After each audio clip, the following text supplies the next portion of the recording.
Apakah kau ambil air semayang guna air mani? Pulak dah. Oh, pelik-pelik orang sini. Sebab air mani kan suci. Ha tu. Tahu tak? Ha. Apa hukum ambil air semayang guna air mani? Air mani kan suci. Ni ada orang mari duana pula.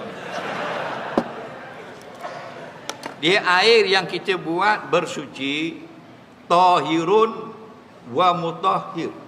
Tengok kitab Fathul Qorib. Okey. Suci dan menyucikan. Kalau suci saja tak boleh buat angkat hadas. Air mani suci je. Tidak mutahhir, tidak boleh menyucikan. Kedudukan air mani itu sama dengan air sirap. Suci tak air sirap? Suci tapi tak boleh buat bersuci. Sebab tu tak boleh basuh erok dengan cendol. Nampak? Okey? Ha, basuh kecil dengan kopi Cina. Ha, walaupun suci boleh minum halal, tak boleh bersuci. Yang boleh air itu daripada langit. Wa anzalna minas sama'i ma'a.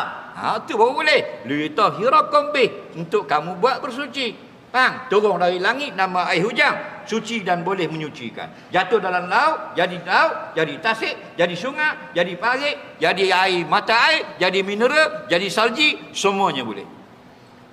Faham?